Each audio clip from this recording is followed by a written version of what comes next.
Friend, welcome to my channel civil club SSC JEE में आप सभी का स्वागत है। लास्ट टाइम हम लोगों ने कलेक्शन ऑफ सॉलिड वेस्ट से रिलेटेड यूनिट थर्ड के कुछ टॉपिक्स को क्लियर किया था।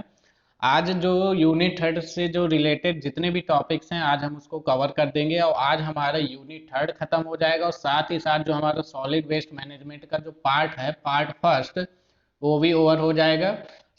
आज हमारा पहला पार्ट ओवर हो जाएगा। उसके बाद हम नेक्स्ट वीडियो में आपका जो दूसरा पार्ट है जो लिक्विड वेस्ट मैनेजमेंट है उससे रिलेटेड करेंगे, जिसमें आपको बहुत सारे न्यूमेरिकल्स मिलने वाले हैं, डेरिवेशंस मिलेंगे, डिजाइंस मिलेंगे, तो सब चीज़ इन्वॉल्व रहेगी। तो आज हम लोग उससे रिलेटेड थोड़ा रिव्यू में आपको दिखा देता हूँ। ट्रांसफर स्टेशन पढ़ेंगे और बहुत सारी चीज़ें इंक्लूडेड की गई हैं इस बार आपके लिए, ताकि आप बेटर अंडरस्टैंडिंग कर सकें, चीज़ों को अच्छे समझ सकें। और लास्ट में कुछ क्वेश्चन भी ऐड किए हैं, तो ये थोड़ा रिव्यू है आपके लिए। तो चलिए हम लोग और साथ ही साथ एक चीज़ और बताना चाहेंगे कि कुछ बच्चे कह रहे थे कि सर साइंस और टेक आना है ओनली करंट इशू। बेटा तो करंट इशू में साफ साफ दिए ना कि इसमें डेली ऑब्जर्वेशन, करंट इशू वगैरह and the their scientific aspect, तो उसमें बेटा सब कुछ इंक्लूड है। और जो नेक्स्ट वीडियो आपकी मिलेगी ना, जिसमें हम थ्योरी डिस्कशन करते हैं पेपर वन से रिलेटेड, जो करंट अफेयर होता है नेशनल या डेली इशू ऑब्जर्वेशन से रिलेटेड, तो उसमें मैंने ना साइंस टेक को भी इंक्लूड कर दिया है। पहले हम थ्योरी पढ़ेंगे, उसके बाद जब आप 50 नंबर के प्रैक्टिस सेट करेंगे तो उसमें हमने क्या किया है, उस क्वेश्चनों को ऐड कर दिया। ठीक है, बात रही हिंदी इंग्लिश की, तो मैं कोशिश कर रहा हूँ कि आपको बोथ लैंग्वेज में ही प्रोवाइड करूँ। आज का जो वीडियो बोथ लैंग्वेज में है। तो स्टार्ट करते हैं, समय नहीं गवाते हैं, तो चलिए स्टार्ट करते हैं। पहला हमारे दो टर्म्स कंप्लीट हो गए थे यूनिट थर्ड के। आज का जो टॉपिक है वह ट्रांसफर स्टेशन है। क्या होता है ट्रांसफर स्टेशन? जब हमारा सॉलिड कलेक्ट हो जाता है, हम बाई व्हीकल या बाई किसी भी ट्रक वगैरह के द्वारा हम उसको कलेक्ट कर लेते हैं, तो उसके बाद बात आती है कि सर हम उसे ट्रांसफर कैसे करें। तो बात करें अगर ट्रांसफर स्टेशन की, तो देखो यहाँ पे मैं एक पिक ऐड किया हूँ। तो इसमें क्या होता है, कैसे आपका ट्रांसफर होता है, इस कंडीशन में कहाँ जाता है, फिर कहाँ पे आता है, तो ये सब चीजें हैं। तो चलिए स्टार्ट करते हैं, क्या होता है ट्रांसफर स्टेशन। तो कह रहा है waste transfer station are facilities where the municipal solid waste is unloaded.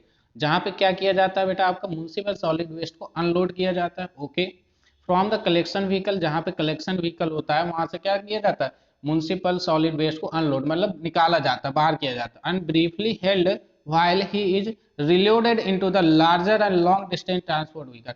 और फिर वहां से क्या दिया जाता है, जो आपके छोटे छोटे व्हीकल जो घर घर जाके सॉलिड वेस्ट को लाते हैं, उन्हें क्या किया जाता है, अनलोड किया जाता है। और रिलोड किस में किया जाता है, एक लार्जर ट्रांसफर व्हीकल। और ये जो लार्जर ट्रांसफर व्हीकल है यही हमारा ट्रांसफर स्टेशन कहलाता है, जहाँ पे ये लार्जर ट्रांसफर व्हीकल में उनको क्या क्या कर दिया जाता है, रिलोड कर दिया जाता है। ठीक है, for the shipment and landfill, किसके लिए, या तो शिपमेंट करने के लिए या तो उसे लैंडफिल करने के लिए, एंड अदर ट्रीटमेंट, और साथ ही साथ कोई अदर ट्रीटमेंट के लिए, और या कह सकते हैं हम डिस्पोजल के लिए।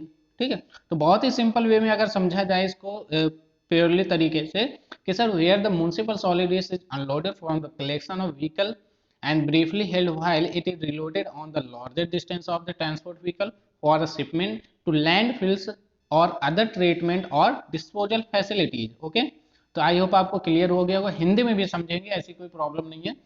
अपशिष्ट स्थानांतरण स्टेशन एक ऐसी सुविधा है जहां नगर पालिका के ठोस कचरे को संग्रह वाहनों से उतार दिया जाता है, जो छोटे छोटे वाहन होते हैं जिससे हम लोग घर घर से कचरा लाते हैं, और कुछ समय के लिए रखा जाता है। जबकि इसके लैंडफिल या रखने के बाद उसे लैंडफिल या अन्य उपचार और निपटान की सुविधाओं के लिए शिपमेंट करने के लिए हम क्या यूज करते हैं, लंबी दूरी के परिवहन वाहनों से फिर लोड किया जाता है। तो ये रहा इसका हिंदी वर्जन। ठीक है, चलिए अब नेक्स्ट में चलते हैं। दूसरा पॉइंट क्या कह रहा है, बाई कंबाइनिंग द लोड्स, क्या कर रहे हैं, जैसे ही लोड्स को क्या करेंगे, कंबाइन करेंगे, मतलब मान लीजिए 10 जो छोटे छोटे ट्रक है उससे एक बड़े ट्रक में सबको लोड को कंबाइन किया। Combining the loads of several individual solid waste collection truck into a single shipment. तो जितने भी लोड होंगे आपके सेवरल इंडिविजुअल वेस्ट कलेक्शन, जो छोटे छोटे ट्रक आए होंगे, उन्हें क्या करेंगे, एक सिंगल शिपमेंट में क्या कर देंगे, कंबाइन कर देंगे। Okay, community can be save the money, इससे क्या होगा कि कम्युनिटी का मनी भी सेव होगा और लेबर चार्ज भी उन्हें क्या लगेगा, कब लगेगा। And operating cost of transporting the waste to distance disposal site, तो क्या होगा, उसके साथ ही साथ जो आपके ट्रांसपोर्टिंग की जो कास्ट है, जो आपका चार्जेज है, उसमें भी क्या होगा, कमी आएगी। जो कहाँ पहुंचाना है उसको, या तो डिस्पोजल साइट की बात कर रहे हैं जो आपके साइड से थोड़ा दूर हो गया या कहीं भी होगा। ठीक है, तो क्या होगा, कुल मिला के क्या होगा कि अगर हम इस ट्रांसफर स्टेशन को सही तरीके से यूज कर रहे हैं और हम बहुत सारे ट्रक्स को कंबाइन करेंगे कि सिंगल शिपमेंट में अगर हम सॉलिड वेस्ट को आपको ट्रांसफर करते हैं ट्रांसफर स्टेशन से एक डिस्टेंट है और डिस्पोजल साइट तक, तो वो क्या होता है हमारे लिए एक इकोनॉमिकल पार्ट होता है। ठीक है, चलिए नेक्स्ट में चलते हैं। इसी को हिंदी में कहा है कि एक ही शिपमेंट में कई अलग अलग कचरा संग्रह ट्रकों के भार को मिलाकर समुदाय कचरे को या एकत्रित कचरे को दूर के निपटान स्थल तक ले जाने के श्रम और परिचालन लागत में पैसा बचाया जा सकता है इसका यूज करके। ठीक है, चलिए नेक्स्ट पॉइंट क्या कह रहा है। Although यद्यपि the waste transfer station helps to reduce the impact of the trucks traveling to from the disposal site, they can cause an increase in the traffic in the immediate area where they are located। Means कहने का क्या है कि जहाँ पे आपका क्या होता है सॉलिड वेस्ट ट्रांसफर स्टेशन क्या होता है हेल्प करता है, क्या करता है हेल्प, कैसे हेल्प करता है, पहली बात तो हमारा रिड्यूस करता है, कम करता है and the impact of the trucks travelling. तो जो हमारा बार बार ट्रक ट्रेवल करता है, मान लीजिए 10 ट्रकों में कचरा आया और एक बड़े ट्रक में एक साथ चला जाएगा तो क्या होगा, जो 10 ट्रक से आपका ट्रैफिक होगा वो क्या होगा कंट्रोल हो जाएगा। तो उसमें यूज होता है फ्रॉम डिस्पोजल साइड, वहाँ पे जो वहाँ पे आपके डिस्पोजल साइड है वहाँ पे एरिया को नहीं घेरेगा, कम एरिया को घेरेगा जब एक लार्ज ट्रक एक सिंगल वे में जाएगा। ठीक है, they can cause the increase the traffic. तो अगर आपका ऐसा हुआ कि बहुत सारे ट्रक एक साथ गए, मान लीजिए आपने सीधे कह दिया कि इन सभी ट्रकों को स्टेशन तक ले जाओ, तो क्या होगा ट्रैफिक जनरेट होगा, ट्रैफिक जनरेट होगा तो पब्लिक को प्रॉब्लम होगी। ठीक है, तो क्या होगा जब एक सिंगल शिप में ट्रांसफर कर दिया जाएगा उस सिंगल शिप के ट्रक को ले जाया जाएगा तो उससे हमारा क्या होगा ट्रैफिक भी रिड्यूस होगा। ठीक है, एंड इमीडिएट एरिया, और क्या होगा इमीडिएट एरिया में जहाँ पे आप उसको लोकेशन दिए वहाँ पे वो आसानी से पहुँच जाएगा। चलिए इसी को हिंदी में अगर समझा जाए तो कह रहा है कि हालांकि कचरा स्थानांतरण स्टेशन निपटान स्थल से आने जाने वाले ट्रकों को प्रभावित करता है, श्योर है, कम करने में मदद कर सकते हैं क्योंकि वे तत्काल क्षेत्र में यातायात में वृद्धि का कारण बन सकते हैं जहां वे स्थित होते हैं। चलिए नेक्स्ट पॉइंट पे चलते हैं। कह रहा था transfer station operators usually move waste off the site in the matter of the minute and hour. तो क्या होता है जब हम एक लार्ज शिपमेंट में उसको लोड कर देते हैं और किसी भी साइट में अगर हम उसे भेज रहे होते हैं तो क्या होता है, तो बहुत ही कम समय पे मैटर ऑफ मिनट और आवर में क्या हो जाता है आपका ट्रांसफर हो जाता है, उसे डिस्पोजल साइट तक आसानी से पहुंचाया जा सकता है। ठीक है, the transfer station serve both rural and urban community. तो क्या होता है ये जो ट्रांसफर स्टेशन बनाए जाते हैं ये दोनों एरिया में बनाए जाते हैं, चाहे वो रूरल हो चाहे वो अर्बन कम्युनिटी हो। मतलब रूरल का मतलब ग्रामीण ही हो जाएगा और अर्बन का मतलब शहरी, तो दोनों प्रकार की कम्युनिटी में इसका यूज किया जाता है। अगर हिंदी में बात करें तो ट्रांसफर स्टेशन संचालक आमतौर पर कुछ ही मिनटों और घंटों में साइट से कचरे को हटा देते हैं और ट्रांसफर स्टेशन ग्रामीण और शहरी दोनों समुदायों की सेवा में उपलब्ध करते हैं। ठीक है, देखिए यहाँ पे मैंने एक फिगर ऐड किया, तो देखिए यहाँ पे क्या होता है, पहली बात तो ये आपका सॉलिड वेस्ट है, ये कलेक्शन किया, कलेक्शन के बाद यहाँ पे आपने क्या किया डिस्पोज किया, जो पहला पॉइंट था। डिस्पोजल के बाद ये गए लेके, ये क्या आपका लार्ज ट्रक हो गया जो एक है ट्रांसफर स्टेशन गया। ये मान लीजिए कि ये स्मॉलर टाइप के बहुत सारे ट्रक होंगे, ये सभी क्या गए आपके ट्रांसफर स्टेशन, और ट्रांसफर स्टेशन एक बिगर ट्रक एक लार्जर ट्रक लेके उसे क्या गया प्रोसेसिंग प्लांट में गया, जहाँ पे हो गया तो उसे लैंड फिल कर सकता है या तो वहाँ पे उसको डिस्पोजल कर देगा। ठीक है, तो ये एक प्रोसेस है जिसमें। उसके बाद नेक्स्ट पॉइंट में देखें, नेक्स्ट पॉइंट क्या कह रहा है, नेक्स्ट पॉइंट की बात कर रहा है तो बेनिफिट्स, बेनिफिट्स क्या क्या है इस नेक्स्ट पॉइंट की, तो बात करी जाए तो नेक्स्ट पॉइंट के benefit reduces overall the community of the truck traffic. सबसे मेन बात है कि वो ट्रैफिक को क्या कर सकता है रिड्यूस कर देगा by consolidating the smaller routes into a larger vehicle. तो बहुत सारे एक स्मॉलर लोड्स को अगर एक साथ एक लार्जर लोड में इंक्लूड कर देंगे तो क्या होगा हमारा ट्रैफिक भी कंट्रोल हो जाएगा। दूसरी बात छोटे भार को बड़े वाहनों में समेकित करके समग्र सामुदायिक ट्रक यातायात को कम करता है। ठीक है, नेक्स्ट पॉइंट की बात कीजिए, नेक्स्ट पॉइंट में क्या हो सकता है sir reduce the air pollution. अब ये कैसे रिड्यूस द एयर पोल्यूशन कैसे होगा, द फ्यूल कंजम्पशन, जब आपके ट्रक, अब मान लीजिए अगर आप 3 ट्रक लेके जा रहे हैं तो उससे पोल्यूशन क्या होगा 3 टाइम्स होगा, उसी की जगह अगर एक ट्रक लेके जा रहे हैं तो 1 टाइम होगा, तो क्या होगा इससे पोल्यूशन में भी क्या आएगी कमी आएगी, फ्यूल कंजप्शन भी कम लगेगा and the road wear and consolidated by the traces into the favour vehicle. तो ये सब चीजें उसमें क्या हो जाएंगी रिड्यूसेस हो जाएंगी। हिंदी में देखा जाए तो कह रहा है कचरे को कम वाहनों में समेकित करके वायु प्रदूषण ईंधन की खपत और सड़क पर होने वाले घिसाव को कम करता है। ठीक है, जो फ्रिक्शन से जब आपकी सड़कें घिस जाती हैं इन सब चीजों से क्या बनता है हमें रिड्यूसन होता है। ठीक है, अगला पॉइंट देखते हैं। नेक्स्ट पॉइंट क्या कह रहा है, reduces the traffic at disposal facilities. Means कहने का the fact that favour the vehicle go to the landfill and waste to energy. क्या बना रहा है, वेस्ट से क्या बना रहा है, एनर्जी बना रहा है, फैसिलिटीज देता है। And reduces the cognition and operating cost and increases safety. तो क्या करता है साथ ही देखो, कह रहा है कि जो reduced traffic at the disposal facilities होता है वो क्या करता है, आपके फ्यूअल व्हीकल को क्या करता है, लैंडफिल तक ले जाता है। या तो आप कह सकते हैं कि सर जो वेस्ट होता है उससे एनर्जी फॉर्म करने में जो फैसिलिटी देता है, और साथ ही साथ जो आपका ऑपरेटिंग कॉस्ट होता है उसको रिड्यूस करता है, और इंक्रीज द सेफ्टी, सेफ्टी को क्या करता है, बढ़ाता है।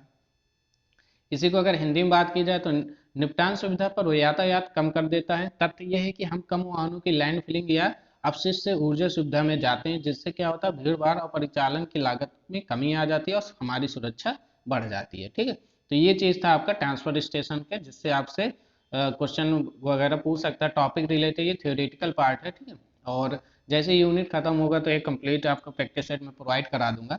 तो नेक्स्ट टॉपिक में चलते हैं। नेक्स्ट टॉपिक क्या है, collection of recyclable materials. Collection of recyclable materials की बात की जाए तो there are 4 mainly used method. 4 प्रकार के मेथड यूज होते हैं, जिसमें से आपको मैंने यहाँ पे गिवन रखा है। पहला कर्ब साइट कलेक्शन होता है, ड्रॉप ऑफ सेंटर्स होता है, बाई बैक सेंटर्स होता है, और डिपॉजिट रिफंड प्रोग्राम होता है। ठीक है, अब एक एक करके इनको देख लेंगे। कह रहा था fastest growing method is the curb side. जो आपके जनरली आपके सिटी में, आपके एरिया में जो सबसे अच्छा मेथड माना जाता है वो कर्ब साइट कलेक्शन मेथड होता है। जो आपने देखा होगा कि सड़क के किनारे किनारे डिब्बे वगैरह रख दिए जाते हैं, सड़क के किनारे आप लोग क्या करते हो, सॉलिड वेस्ट को थ्रो कर देते हो, उसके बाद क्या आता है, ट्रक आता है, उसको लोड करके क्या कर लेता है, अनलोड करता है स्टेशन में जाकर। ठीक है, ये चीज क्या कह रहा है, this method has the lower contamination level of the recyclable stream than the mixed waste collection. कहने का मतलब क्या है कि सर इस मेथड के द्वारा जो हमारा कंटामिनेशन लेवल होता है वो कम होता है, और recyclable stream than mixed waste collection. तो इससे क्या होता है कि हमें रिसाइकलेबल करने में क्या हो जाती है, आसानी हो जाती है, क्योंकि हम वहाँ पे अलग अलग फॉर्म में, वेस्ट के फॉर्म में आपके डस्टबिन या कर्ब साइड हम लोग रखते हैं। ठीक है, इसके मतलब कहने की यही हिंदी में ये पूरा दिया है कि पुनः सामग्रीकरण करने के लिए आमतौर में हम 4 मेथडों का यूज करते हैं, कार्बोसाइड मेथड, ड्रॉप ऑफ केंद्र, बाय बैक केंद्र, या जमा वापसी कार्यक्रम। सबसे तेजी से बढ़ने वाले तरीके में कार्बोसाइड कलेक्शन जो पहला है वही सबसे बेस्ट है, सबसे ज्यादा तेजी से यही यूज होता है। ठीक है, मिश्रित अपशिष्ट संग्रह प्रणाली की तुलना में पुनः चक्रण योग्य धारा का संदूषण स्तर कम होता है। ठीक है, अब देखो पहला पॉइंट, पहला हम लोग को पढ़ना है कार्बोसाइड कलेक्शन। क्या है कार्बोसाइड कलेक्शन, क्या कहना चाहता है कार्बोसाइड कलेक्शन में, क्या कह रहा है, कह रहा है the curbside collection is the service provided to household okay for the disposal and refuse. ये हम पहले भी पढ़ चुके हैं, डिस्पोजल क्या होता है, रिफ्यूज करने के लिए जो हाउस होल्ड में प्रोवाइड किया जाता है, क्या कहलाया जाता है, कार्बोसाइड कलेक्शन कहलाता है। इन दिस सर्विस, इस प्रकार के सर्विस में क्या क्या हो सकता है, ट्रक क्या करता है, कलेक्ट करता है waste and deliver to the either landfill और रिसाइकलेबल प्लांट। तो उसमें क्या होता है, जो आपके कर्ब साइड में कचरा वगैरह होता है उसमें क्या करता है, ट्रक उसे कलेक्ट करता है, कलेक्ट करने के बाद क्या करता है, या तो उसे लैंडफिल में डिस्पोजल डिलीवरी दे देता है, या तो रिसाइकलेबल प्लांट में डिलीवरी दे देता है। It is proceed for use, जिससे क्या हो सकता है, रिसाइकलेबल प्लांट में दिए तो आप उसको दोबारा यूज कर सकते हैं। ठीक है, ऐसा चीज हो गया। इसी को अगर हिंदी में बात की जाए तो कह रहा है कर्बसाइड कलेक्शन एक ऐसी सेवा है जो घर में रिफ्यूज और निपटान वाले के लिए प्रदान की जाती है। ठीक है, इस सेवा में ट्रक अपशिष्ट को एकत्र करते हैं और लैंडफिल और पुनः चक्रण संयंत्र में वितरित करते हैं, जहां इन्हें पुनः उपयोग में किए लिए संसाधित या संशोधित किया जाता है। ठीक है, ये चीज हो गई। ये देखिए बेटा, ये मैंने थोड़ा फिगर ऐड किया, फिगर इसलिए ऐड किया है ताकि आपको अंडरस्टैंडिंग बेटर हो। तो देखो आपने देखा ना, ये कार्बोसाइड कोने में रखे रहते हैं, यहाँ पे मशीन आती है, इनको ऐड करती है, एक साइंटिफिक टेक्नोलॉजी होती है, ऐड करती है और इससे यहाँ पे जाकर डाल देता, फिर वैसे उसको रख देता है। ठीक है, ऐसी चीज। तो ये कार्बोसाइड वाला होगा। अब बात करते हैं दूसरा ड्रॉप ऑफ सेंटर। तो ड्रॉप ऑफ सेंटर का मतलब क्या आता है, जहाँ पे आपने देखा होगा कि जो आपके पेपर वगैरह होते हैं, पेपर क्लॉथ वगैरह, दफ्ती वगैरह जो आपने देखा होगा, उसे ड्रॉप ऑफ के पार्ट में जाके सेंटर में हम लोग ड्रॉप आउट कर देते हैं। तो देखो ऐसे ग्रीन कलर के ड्रॉप ऑफ होते हैं जहाँ पे हम उसको कलेक्ट कर देते हैं। ठीक है, बाई बैक सेंटर क्या होता है, बाई मैंने खरीदना, बैक सेंटर। तो क्या होता है, जितना भी हम मोस्टली, जैसे आपने कभी देखा होगा कि इसमें जैसे आपका कोई फेस्टिवल, कबाड़ी वाला याद आया, कबाड़ी वाला जब आता है तो आपके घरों से दफ्ती, पेपर, बुक्स, पुरानी बुक्स, रफ वगैरह जो ले जाता है आपका, क्या करता है, जो रफ वगैरह आपका ले जाता है, पेपर वगैरह ले जाता है, तो वो सब क्या होता है, बाई बैक, वो जाता है कबाड़ी वाले को कहा कहता है, फिर जाके उस शॉप में बाई बैक सेंटर में जाके क्या कर देता है, उसे सेल कर देता है और मनी फाउंड कर लेता है, फाइंड कर लेता है। तो ये आपका बाई बैक सेंटर हो जाता है। ठीक है, जैसे यहाँ पे आप देख पा रहे होंगे कि यहाँ पे देखिए बहुत सारा आपका सॉलिड वेस्ट रखा है, तो ये एक प्रकार से क्या करता है, उन्हें कलेक्ट करता है। ठीक है, तो ये बाई बैक सेंटर होते हैं जहाँ पे ये सब बेचे जाते हैं। उसके बाद ये 4 पार्ट थे। फोर्थ नंबर में कुछ खास नहीं है, वो आपका प्रोग्राम से रिलेटेड है। मैं आपको एक बार दिखा दे रहा हूँ कहाँ पे गया। बाई बैक जमा वापसी, तो वही चीज़ है कि जैसे जमा करते हैं फिर वापसी वही रिटर्न पॉलिसी हो जाती है। तो अब चलते हैं हम लोग न्यू टॉपिक की। न्यू टॉपिक क्या है आपका, लिटर एंड स्ट्रीट क्लीनिंग। अगर भाई स्वच्छता की बात आती है तो पहले वर्ड यही याद आता है हमारा, स्वच्छ भारत अभियान। इसके बारे में भी मैंने थोड़ा बहुत ऐड किया है, हम लोग आगे कंटिन्यू करेंगे। तो स्वच्छ भारत अभियान, एक कदम स्वच्छता की ओर, ये एक स्लोगन चला था। तो पहले जान लेते हैं इसमें लिटर क्या होता है। आपके अकॉर्डिंग टू टॉपिक चलना है, सिलेबस के अकॉर्डिंग चलना है और खूब प्रैक्टिस करनी है। तो क्या कह रहा है, लिटर कंसिस्ट ऑफ वेस्ट, क्या कह रहा है, litter consist of waste products that have been discarded incorrectly. क्या कह रहा है कि लिटर कंसिस्ट करता है सर ऐसा waste that have been discarded incorrectly without consent at the unsuitable location.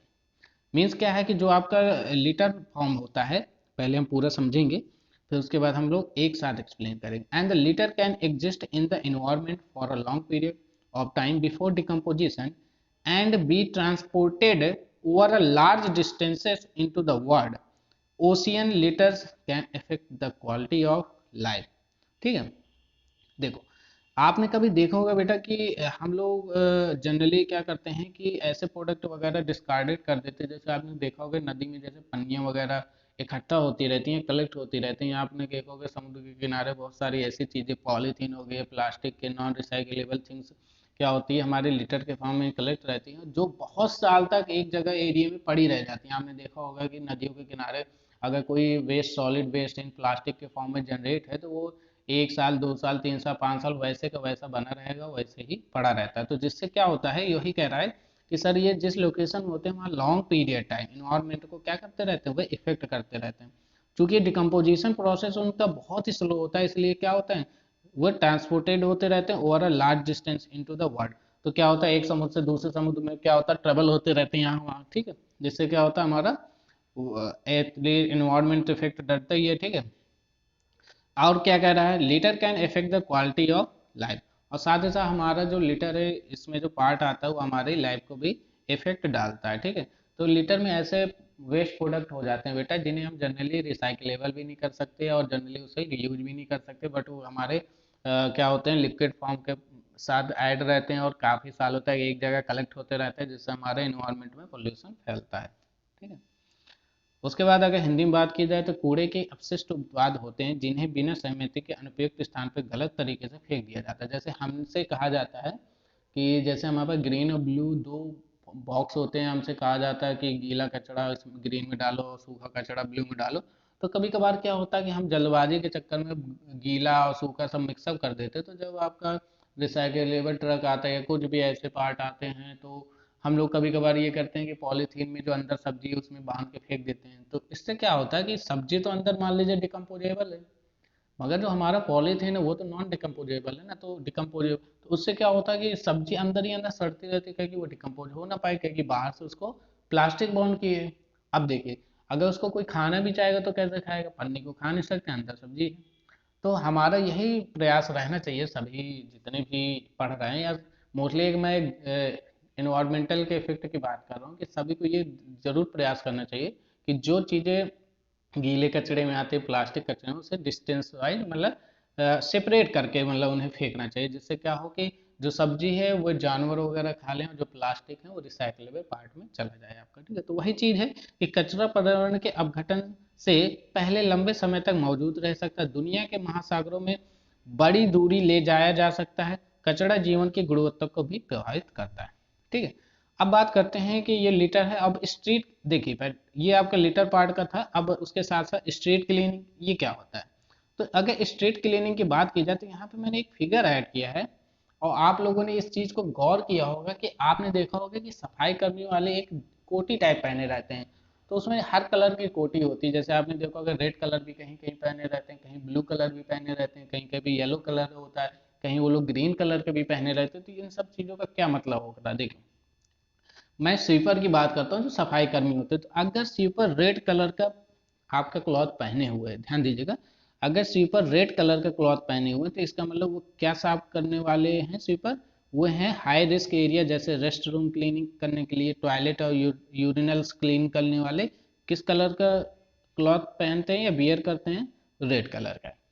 अगर मैं ब्लू कलर की बात करूं तो ब्लू कलर में जनरली क्या आ जाता है? जनरल लोअर रिस्क एरिया, जैसे आपका बस फूड वूड एरिया वाला जो पार्ट होता है उसे क्या करते हैं? ब्लू वाले जो कलर में पहने होते हैं स्वीपर वो क्लीन करते हैं। ओके, बात करते हैं ग्रीन कलर वाले क्लॉथ्स की, तो उसमें क्या आ जाता है? Food processing, servicing and general food and use, bar bar use में जो यूज होते हैं वो ग्रीन स्वीपर यूज करते हैं, ग्रीन क्लॉथ यूज करते हैं।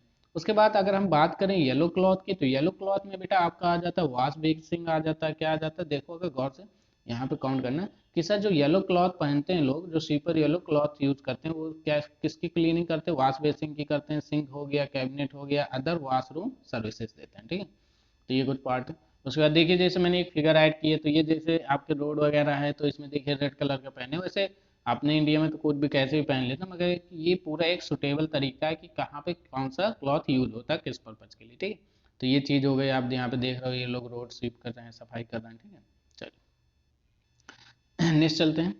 स्ट्रीट क्लीनिंग को समझ भी लेते हैं क्या कह रहा है। Street cleaning include the solving, brooming, sweeping and vacuuming to remove the track of the sediment from the paved public road. Means कहने का मतलब है कि जितनी भी आपकी गंदगी होती है, कूड़ा कचरा होता है, डस्ट वगैरह होता है, उससे क्या करते हैं? ट्रैक आउट करते हैं और उन्हें क्या करते हैं? पब्लिक उससे पेव्ड आउट कर, पेव्ड का मतलब जो पेमेंट होता है, पेमेंट मतलब जो सड़क का ऊपरी पार्ट होता है, ये पेमेंट होता है जिसे पेव्ड बोलते हैं। तो स्वीपिंग करते हैं and vacuuming may not be effective when the pave rate are wet. मगर क्या होता है कि ये स्वीपिंग और वैक्यूमिंग वैक्यूम से रिलेटेड है बेटा। कभी कभी जब आप बड़ी सिटी में जाओगे वैक्यूम वाली यूज होती है मशीन स्वीपिंग। तो जब आपका एरिया क्या होता है? वेट होता है। वो कह रहा है आपसे बेटा, साफ साफ कह रहा है कि अगर आपका क्या है? एरिया वेट है, मतलब आपकी सड़क वेट है, गीली है या मडी है, तो फिर ना ही आप में उसमें स्वीपिंग कर सकते हैं, ना ही वैक्यूमिंग कर सकते हैं। ठीक है, आई होप आप अंडरस्टूड हो गया होगा। चलिए हिंदी में भी समझ लेते हैं। सड़कों की सफाई में पक्की सार्वजनिक सड़कों की तलछट के ट्रैक आउट को हटाने के लिए फावड़ा, झाड़ू लगाना या वैक्यूम करना शामिल इत्यादि चीजें होती हैं। जब पक्की सड़कें गीली हो जाती हैं या कीचड़ भरी हो जाती हैं, तब उसमें क्या नहीं कर सकते बेटा? स्वीपिंग नहीं कर सकते, वैक्यूमिंग नहीं कर सकते। ठीक है, ये चीज देखिए। जैसे ये फिगर एक ऐड किया, देखो इसमें क्या कर रहे हैं? ये लोग सब क्या कर रहे हैं? स्वीपिंग कर रहे हैं। जो जो आपकी सॉलिड वेस्ट है उसे क्या कर रहे हैं? लेके पॉलीथीन में फिल कर रहे हैं। ठीक है, तो इस प्रकार का है।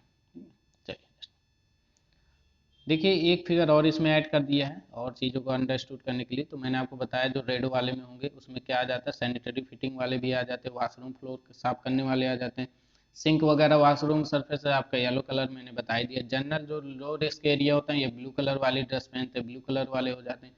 और जो आपका जनरल ग्रीन फूड वगैरह जो बार यूज होता है वह आपका क्या हो जाता है? आपका ग्रीन।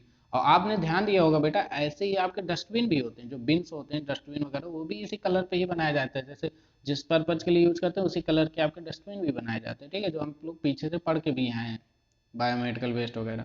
देखिए जैसे ये देखिए ये कर्वसाइड कलेक्शन, मगर हमारा जो एरिया इंडिया है उसमें कर्वसाइड कलेक्शन कुछ इस फॉर्म में हो जाता है। क्या होता है कि मान लीजिए एक बॉक्स है, मान लीजिए गवर्नमेंट में रख भी दिया, तो क्या होता है केसेस कि हमारा इतना वेस्ट निकलता है कि उस बॉक्स में डेली कवर नहीं हो पाता। मान लीजिए आपका ये बॉक्स फिल हो गया है, तो फिर क्या करते हैं हम लोग? अगल बगल इसमें वेस्ट डाल देते हैं, जैसे इस एरिया में। फिर क्या आता है? जो ट्रक आता है इनको कलेक्ट करता है, फिर डाल के ले जाता है। तो ये जो कर्वसाइड एरिया का पार्ट हो जाता है। ठीक है, चलिए नेक्स्ट आपका टॉपिक है, तो ये आपका लिटर और क्या कहते हैं स्ट्रीट क्लीनिंग के थोड़ा पार्ट था, मैंने आपको समझा दिया। आपका नेक्स्ट टॉपिक है डिजाइन ऑफ कलेक्शन सिस्टम। ये इंपॉर्टेंट है टॉपिक, आपको इसे ध्यान से समझना है आपको। The waste is one of the most important public service in a town. Okay, हमारा जो वेस्ट कलेक्शन है ये सबसे इंपॉर्टेंट पार्ट होता है पब्लिक सर्विस का इन टाउन में। However the waste collection not has not been effectively implemented the some places due to lack of economic.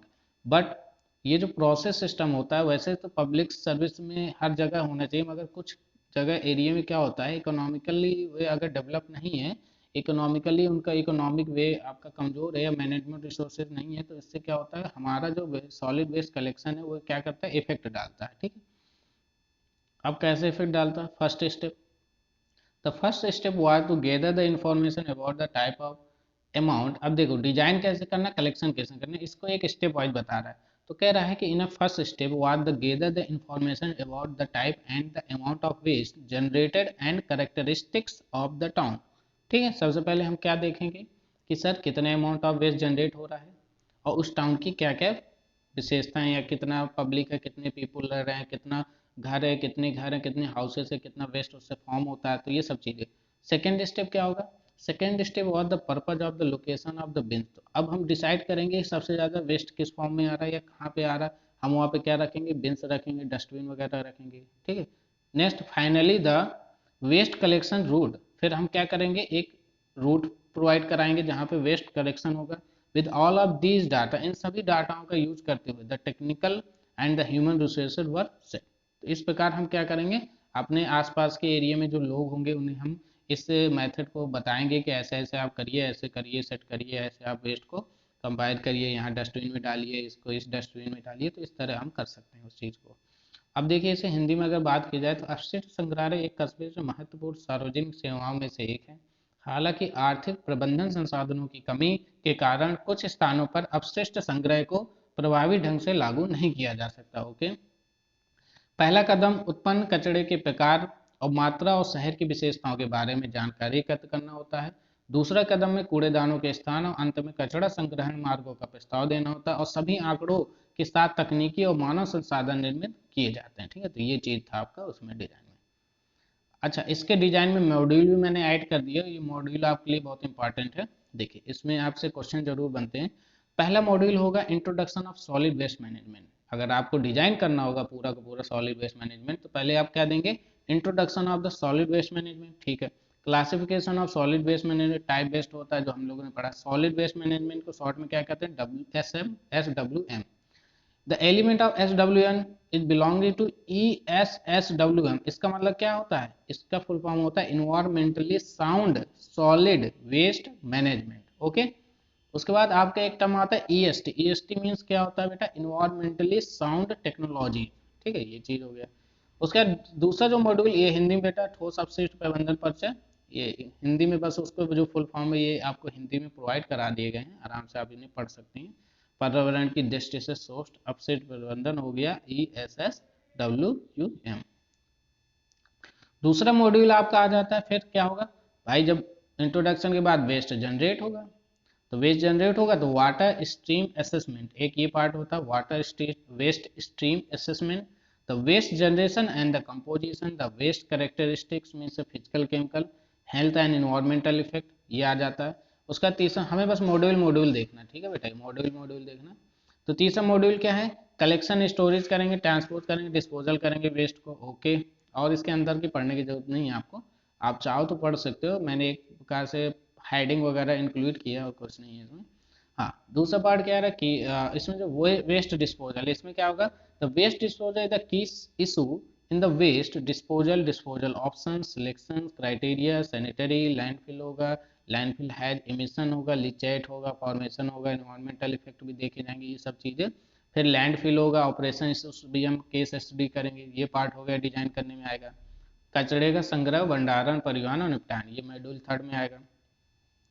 संचालय, स्थानांतर, स्टेशन अपशिष्ट, ये सब डिजाइन, रिकॉर्डिंग, कीपिंग, नियंत्रण, सूची, निगरानी, संग्रह, हस्तांतरण और हस्तांतरण प्रणाली को लागू करना होगा, उसके बारे में हम केस स्टडी करेंगे। अपशिष्ट निपटान के लिए, अपशिष्ट निपटान के लिए निपटान का विकल्प चयन करेंगे, चयन मापदंड अपनाएंगे, सैनिटाइज लैंडफिल करेंगे, लैंडफिल गैस उत्सर्जन, लीचैट गठन, लैंडफिल पर्यावरण प्रभाव, लैंडफिल संचालन मुद्दे, इनके बारे में क्या करेंगे, गंभीरता के साथ केस स्टडी करेंगे। ये होगा आपका डिजाइन के पार्ट में। फोर्थ मॉड्यूल में बात की जाए तो वेस्ट प्रोसेसिंग टेक्नोलॉजी यूज करेंगे, सोर्सेज को रिडक्शन करेंगे, रिडक्ट करेंगे, रिड्यूस करेंगे, प्रोडक्ट रिकवरी करेंगे और रिसाइकलिंग करेंगे डिजाइन में। फोर्थ के बाद आपका जो आपका फिफ्थ मॉड्यूल आएगा, फिफ्थ मॉड्यूल में आप क्या करेंगे, रिकवरी करेंगे, बायोलॉजिकल कंजर्वेशन प्रोडक्ट को कंपोस्ट के फॉर्म में या बायोगैस के फॉर्म में, जैसे आपका गोबर वगैरह हो जाता है या खाद वगैरह हो जाती है उन सबको, ठीक है, इसको करेंगे। उसके बाद जो नेक्स्ट स्टेप होगा ये टेक्नोलॉजी में उसके अंतर्गत पार्ट है, ठीक है। उसके बाद जो नेक्स्ट आपका आएगा जैसे हिंदी में जैविक रूपांतरण उत्पादों की वसूली खाद्य बायोगैस के रूप में। मैं आपको मॉड्यूल बस इसलिए कह रहा हूँ क्योंकि आपसे बस डिजाइन पूछा गया कि किस फॉर्म में आप अगर किसी एरिया में आप पूरा का पूरा डिजाइन करना चाहेंगे collection of system of solid waste का, तो कैसे करेंगे, क्या क्या उसमें मॉड्यूल इंक्लूड करेंगे, उनके बारे में। 6 मॉड्यूल में बात की जाए तो इंसिनरेशन होगा, भस्मीकरण या एनर्जी रिकवरी, जिससे हम एनर्जी फॉर्म करेंगे वेस्ट के फॉर्म में। Incineration introduction, planning on the incineration facility, incineration technology, energy recovery and air emission and it's control the environmental concern. Sorry, एक परिचय, एक भस्मीकरण की सुविधा की योजना बनाना, भस्मीकरण प्रौद्योगिकियों का ऊर्जा वसूली, ऊर्जा वायु उत्सर्जन और इसका नियंत्रण, पर्यावरण संबंधी चिंता है, ठीक है, ये सब चीजें होंगी। 7 मॉड्यूल में जो आपके हजार्डस वेस्ट मैनेजमेंट ट्रीटमेंट आ जाएंगे, ये पार्ट हो जाएगा डिजाइन के पार्ट में, ठीक है। नेक्स्ट जिसमें हम आइडेंटिफिकेशन करेंगे, क्लासिफिकेशन करेंगे, ये सब हम पढ़ चुके हैं। उसके बाद आपका जो नेक्स्ट टॉपिक आ जाता है आपका इंटीग्रेटेड वेस्ट मैनेजमेंट, ये भी हम पढ़ चुके हैं, जो आपका लास्ट पार्ट में था जब हम लोगों ने डिजाइन किया था। इसमें एलसीए का फुल फॉर्म क्या हो जाता है, लाइफ साइकिल असेसमेंट, ठीक है। मैं देखो बेटा इसको जल्दी इसलिए कर रहा हूँ क्योंकि इसमें बस हमने हेडिंग याद करनी, या हम लोगों ने पिछले वाले फिगर में बहुत सारे ऐसे फिगर ड्रॉ किए हैं जिसमें हमने एक पूरा प्रोसेस बताया कि डिजाइन कैसे करते हैं, कैसे सिस्टम को लाएंगे, और जो इसका मेन प्रोसेस है, जो इसके डेरिवेशन है, वो आपको लिक्विड वेस्ट मैनेजमेंट में मिलेंगे, ठीक है। तो देखिए ये एक पूरा मैंने सॉरी फिर से ऐड कर दिया है। तो इसमें देखिए आपका म्युनिसिपल सॉलिड वेस्ट है, पहले बायोडिग्रेडेबल, एक नॉन बायोडिग्रेडेबल, एक लैंड फिलिंग वाला, ओके। बायोडिग्रेडेबल है तो उस 2 फॉर्म में होगा, एक कंपोस्टिंग फॉर्म में, खाद के फॉर्म में, एक एनारोबिक डाइजेशन होगा, ओके सर। जो लैंड फिलिंग वाला है वो लैंड फिलिंग गैसेस में चला जाएगा, ठीक। जो नॉन बायोडिग्रेडेबल है वो या तो उसे रीयूज कर लेंगे या रिसाइकिल करेंगे या तो हम रिकवर करेंगे, ओके। तो सर जब बात कर रहे हैं नॉन बायोडिग्रेडेबल, इसमें एक प्लास्टिक वेस्ट आता है, एक इनर्ट वेस्ट आता है। उसके बाद जो, और थोड़ा ऊपर कर रहा हूँ समझ में आए, उसके बाद जो प्लास्टिक वेस्ट और इनर्ट वेस्ट इसके मिलकर क्या होगा, रोड कंस्ट्रक्शन में यूज कर सकते हैं। देखो ये सबसे इंपॉर्टेंट चीज़ है, जो कि आपने देखा होगा गुजरात साइड वगैरह हम लोग देखे होंगे कि प्लास्टिक की रोड बनाई जा रही है, हमारे नोएडा सेक्टर साइड भी बनाई जा रही है, या बिहार में भी हमारी कई जगह एरिया में अभी प्रोसेस चालू है कि हमें इस तरह की रोड डेवलप करनी एंड बिल्डिंग मटेरियल के रूप में, ठीक है। नॉन बायोडिग्रेडेबल में जो प्लास्टिक वेस्ट आ जाता है वो क्या हो जाता है, रीयूज रिफ्यूज के रूप में भी हो जाता है, जिससे हम ड्राइड फ्यूल वगैरह बना देते हैं, ठीक है, ओके।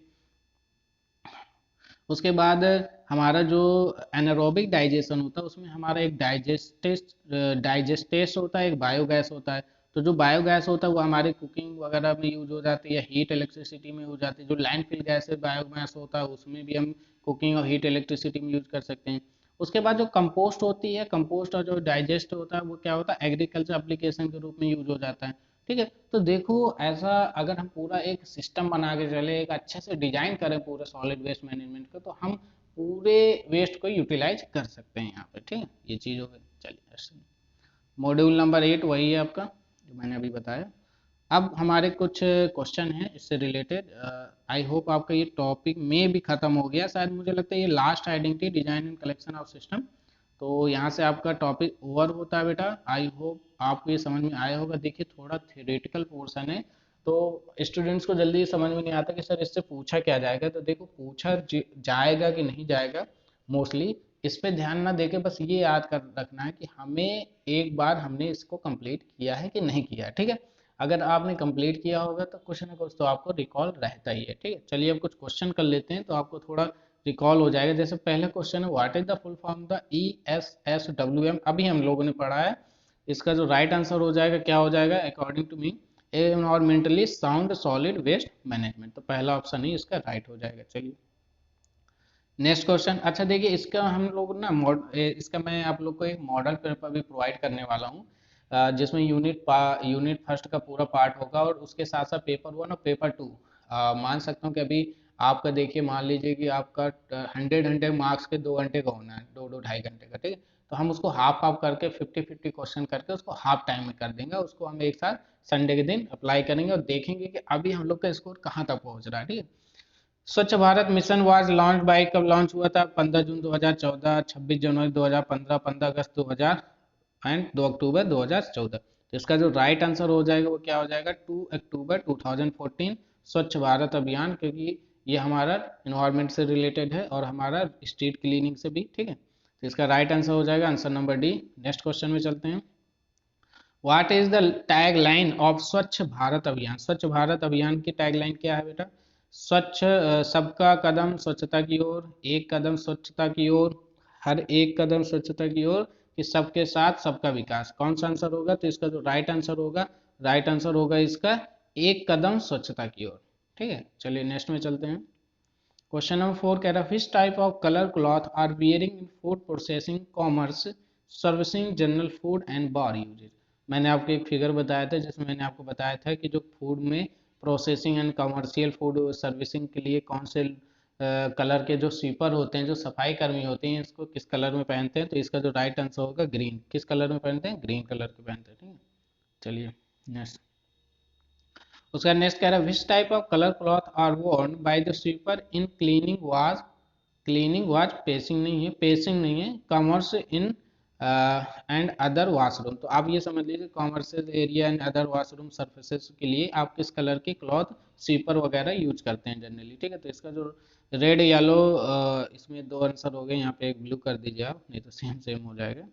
यहाँ पे ब्लू कर देंगे तो यहाँ पे क्या हो जाएगा, आपका जो राइट आंसर होगा येलो। तो जो जनरली आपके जो एरिया होता है, कौन से एरिया अगर देखा जाए तो सर जो एरिया आपके क्लीनिंग वाज, जो वॉशरूम वगैरह जो क्लीनिंग करने वाले जो एरिया होते हैं वो सब किस में आ जाते हैं बेटा? आपके ये आपके येलो वाले क्लॉथ्स में आ जाते हैं। ये थोड़ा फॉर्मेशन है, इस टाइप के क्वेश्चन में भी अगर हो सकते हैं आस्क पूछ सकता है आपसे कि किस कलर के क्लॉथ कौन से उसमें पर्पज में यूज होते हैं।